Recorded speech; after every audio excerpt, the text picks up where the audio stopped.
Hello everyone, welcome to my YouTube channel. मेरा नाम है अनुपम त्रिपाठी और अभी खबर आ रही है कि पाकिस्तान और टर्की दोनों मिलके पाक ड्रोन बनाने वाले हैं और वो ड्रोन का मैन्युफैक्चरिंग टर्की जो है वो पाकिस्तान में करना चाहता है। अब ये तो एक डेवलपमेंट होगी।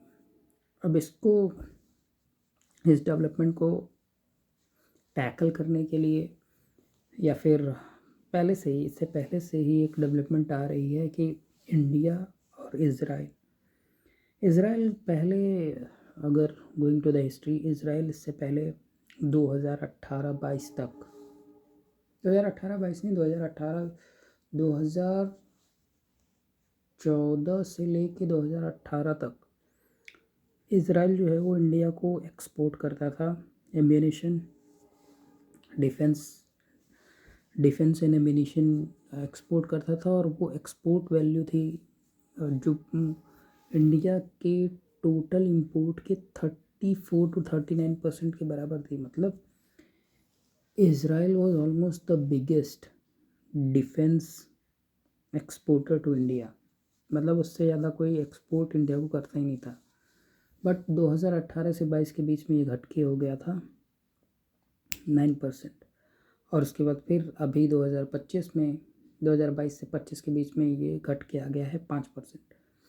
अब सिचुएशन ये है कि इज़राइल जो है वो इज़राइल और गाज़ा का वॉर चला था, जिसमें इज़राइल ने बहुत ज़्यादा मतलब बहुत लोगों को मारा, या फिर गाज़ा में उन्होंने अटैक किया, गाज़ा को कब्जा आया।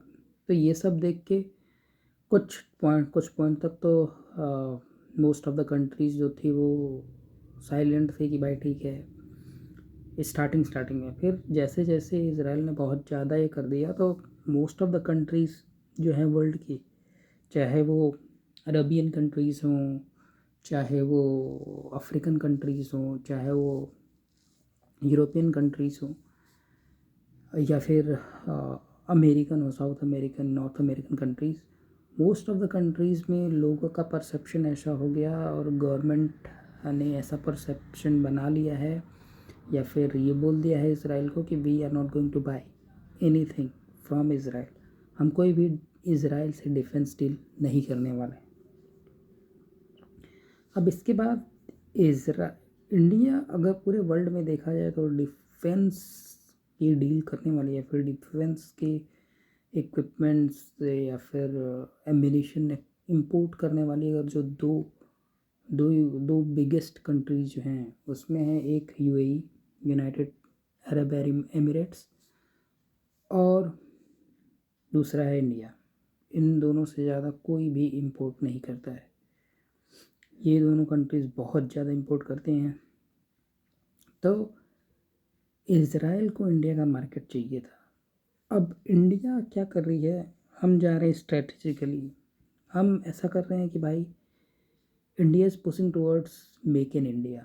वाई मेक इन इंडिया या फिर मेड इन इंडिया से क्या होता है कि अगर आप कोई भी चीज़ मैन्युफैक्चर करते हो इंडिया में तो उसको आप इजीली मॉडिफाई कर सकते हो, इजीली इंटीग्रेट कर सकते हो जो अदर चीज़ें आप यहाँ पे मैन्युफैक्चर करते हो। फॉर एग्जांपल, अगर मिसाइल सिस्टम इंडिया मैन्युफैक्चर करे, इंडिया में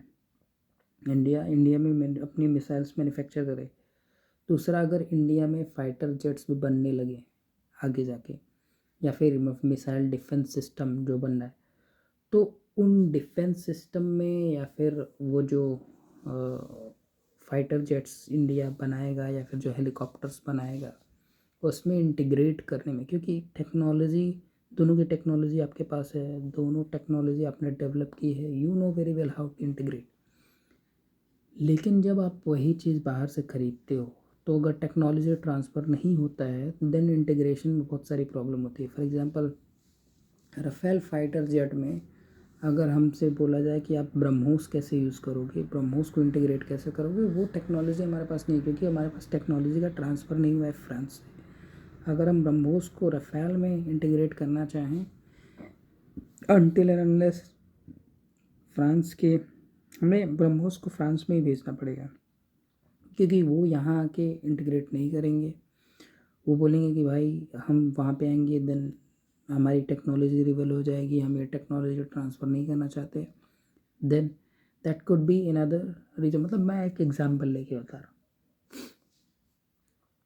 तो दैट इज़ अनदर रीज़न कि इंडिया चाहता है कि जितने भी डिफेंस के इक्विपमेंट्स हैं या फिर डिफेंस से रिलेटेड जो भी डील हम कर रहे हैं उसमें 50% part or more than that should be manufactured in India, mostly manufactured in India, and there should be stake of India in it. So ताकि हम कोई भी changes या implementation करना चाहें, then we can easily do it. अब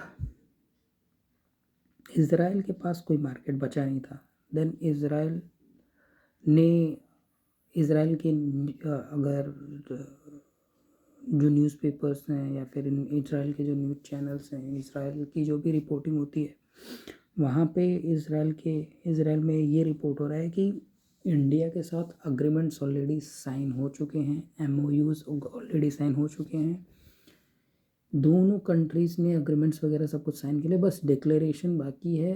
और छोटी से छोटी और बड़ी से बड़ी सारी डिफेंस मैन्युफैक्चरिंग कंपनीज इसराइल की इंडिया में आएंगी, वो कोलैबोरेट करेंगी, वेंचर अपना बनाएंगी, छोटा बड़ा जो भी है, और वो पूरा का पूरा एक एक पार्ट, क्योंकि कोई भी चीज़ फॉर एग्जांपल एक कोई भी चीज़ जब बनती है, कोई भी इक्विपमेंट बनता है, हर चीज़ for not any not talking about only defence but in equipment, आप कोई भी इक्विपमेंट कोई भी बड़ी मशीन आप बनाने जाते हो मैन्युफैक्चरिंग सेक्टर में, तो एक ही कंपनी पूरी पूरी मशीन नहीं बनाती। फॉर एग्जांपल अगर टाटा अपना ट्रक बनाता है या फिर टाटा अपना कोई भी कार बनाता है, तो पूरी कार मैन्युफैक्चर तो पूरी कार असेंबल तो होगी टाटा की ही फैक्ट्री में, जहाँ भी टाटा की फैक्ट्री होगी वहाँ पे असेंबल तो होगी, पर एक एक पार्ट सारे पार्ट जो है वो टाटा ही नहीं बनाएगा। मतलब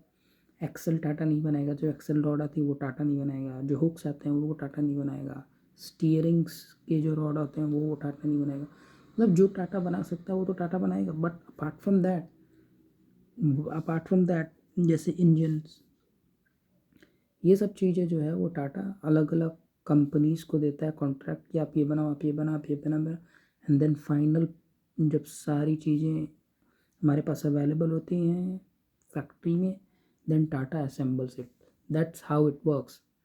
अगर वही होता है मतलब असेंबल, जैसे कुछ चीज़ें हैं कि आप जैसे मोबाइल है, मोबाइल के मोस्ट ऑफ द पार्ट्स, जैसे मोबाइल मैन्युफैक्चर आईफोन अगर इंडिया में मैन्युफैक्चर हो रहा है और most of the part India में ही उसके पार्ट्स भी मैन्युफैक्चर हो रहे हैं, and then it is getting assembled in India, that is purely make in India. तो ऐसा ही बनाना चाहता है इंडिया कि जितने भी डिफेंस से रिलेटेड इक्विपमेंट्स हैं, मिसाइल सिस्टम्स हैं, जो हम आने वाले टाइम में, that will I believe it will start in the first quarter of 2026, जनवरी से मार्च अप्रैल के पहले ही स्टार्ट हो जाएगा।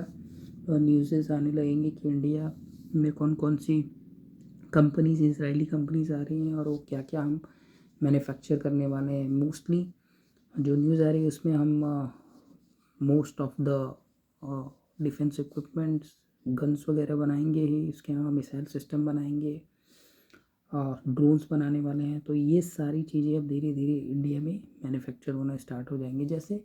एंड ये जो आइडिया था वो इसराइल को इसलिए आया क्योंकि इसराइल के ऑलरेडी एक्सपोर्ट इंडिया में घट रहे थे, बट उन्होंने देखा कि इंडिया जो है वो रसिया के साथ मिलकर ब्रह्मोस डिज़ाइन किया, उसको मैन्युफैक्चर किया, अब इंडिया उसको बेच रहा है। तो एंड जो बेचने में जो प्रॉफिट आता है उसमें से रसिया को भी मिलता है। तो Israel is thinking same way कि भाई हम भी क्यों ना इंडिया के साथ मिलके मैन्युफैक्चर करें, फिर जब बेचना रहेगा then it will be made in India, और जब मेड इन इंडिया रहेगा तो जहाँ भी वो बिकेगा उसमें हमें प्रॉफिट शेयर मिलेगा ही। So that is what going on. अगर इससे आगे इससे रिलेटेड कई सारी डेवलपमेंट आएंगी, और जैसे जैसे डेवलपमेंट्स आती रहेंगी मैं अपडेटेड वीडियो बनाऊंगा, and then I will keep you updated. तब तक के लिए please like share subscribe and comment. Thank you.